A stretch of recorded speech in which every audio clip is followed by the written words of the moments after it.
When the first Ferrari left the gates of Maranello in 1947, it was more than a new car. It was a statement of intent. The beginning of a culture of excellence spanning 75 years, built on craftsmanship, dedication, tradition, and innovation. A heritage built with passion, to be lovingly maintained in its authentic, pristine perfection. A lineage which is continuously reinventing and evolving. Today, just as 75 years ago, every Ferrari that leaves our factory is more than a new car. Each has the innate potential to become a classic, to live on forever.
Hi everybody, welcome to my kitchen. I'm Norman Heath, the executive chef of the Radisson Blue Hotel Waterfront.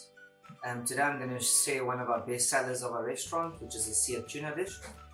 Very simple for you to make at home. You're going to need 500 grams of tuna loin, 20 grams of Cajun spice, 20 grams of sesame seeds white, half a cucumber cut into strips or julienne, 20 grams of edamame beans, some salt for seasoning, pickled ginger, Kewpie mayo, ponzu, and some olive oil for cooking. So the first thing we're going to do is take the tuna. We're going to take the Cajun spice, and we're going to take half of the sesame seeds that we've weighed off. So we're going to take about 10 grams of that and mix it into the Cajun spice. We're going to take the tuna and we're going to just lightly coat it. As you can see, that's got a lovely coating to it. We're going to take the other piece, we'll do exactly the same. You don't need too much olive oil, and a non-stick pan would be perfect. So just a little bit. So now the pan is nice and hot. We're just going to lightly sear it on each side for about 30 seconds on a side.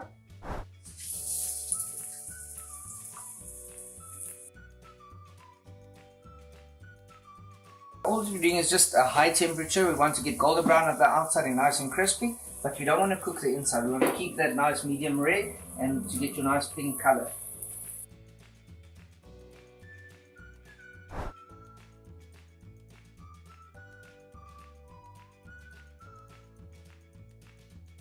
Other half of the sesame seeds and nicely toast them in a little pan. And we want to, from a cold pan, heat it up. We don't want a hot pan, otherwise it will burn. So it's a light toast that we want to use. Now we're going to place the tuna aside to rest.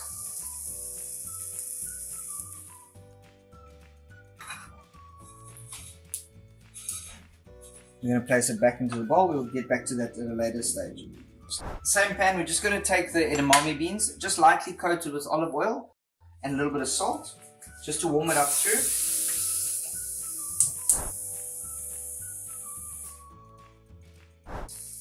The tuna with a nice sharp knife.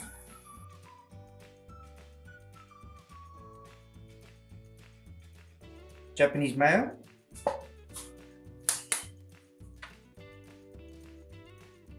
can see have a look at the color of that. Beautiful.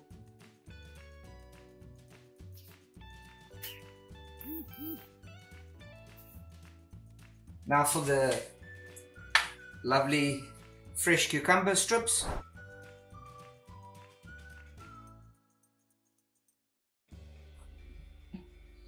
We're going to take these lovely edamame beans that we had earlier and just give them a sprinkle over the salad.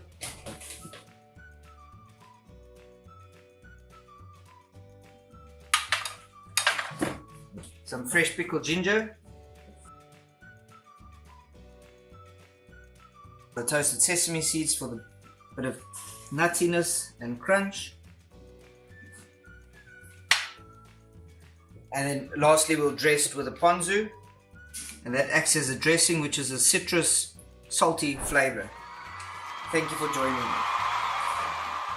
I think let's get the kids and let's see what they think about this dish. The ones that are really honest are the children. The lekker.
Durban is a thriving modern city in KwaZulu-Natal, home of the Zulu nation. Its people live a fast-paced 21st century life, yet many of them carry their traditions deep within them. I find that the traditional Zulu attire is so regal looking. Just the colors and the vibrancy, just beautiful. I traveled out of Durban to discover the Zulu way of life. I didn't realize how close the city is to the beautiful rolling hills of Heartland. I was excited to find people still living according to a proud, passionate heritage, not just respecting the old ways, but celebrating tradition joyously. I found people with an amazing zest for life, flashes of color everywhere. I was swept up in the drama, the noise, the excitement of it all. I mean, every photographer lives for those moments. It's something I'll never forget.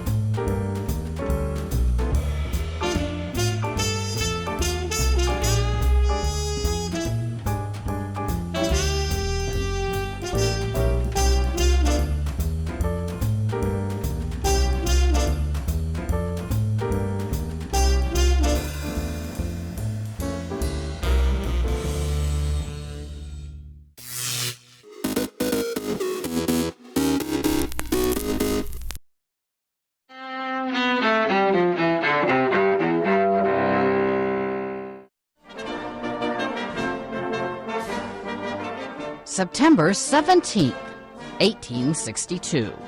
What's considered the single bloodiest day in American history takes place during the Civil War. That's when Union forces repel a Confederate invasion of Maryland in the Battle of Antietam.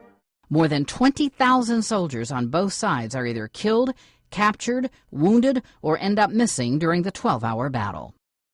1787. In Philadelphia, the Constitutional Convention completes work on the U.S. Constitution.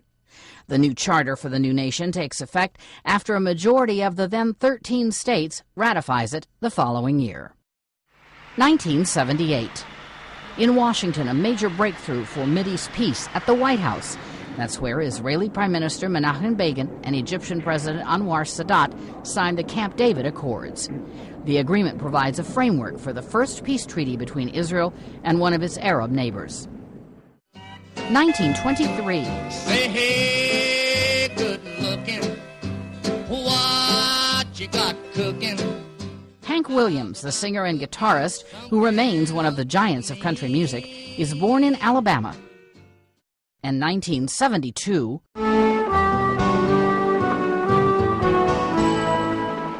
MASH, the sitcom set at a U.S. Army hospital during the Korean War, begins an 11-season run on CBS.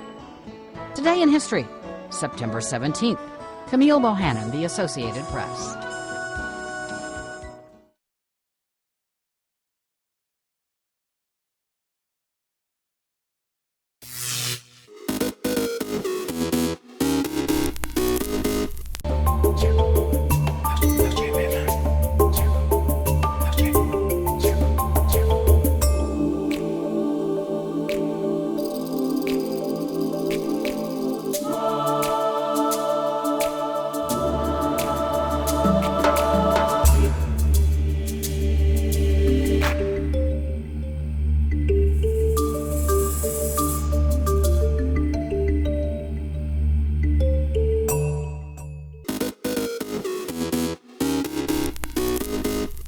Welcome back in our studio, and in today's news,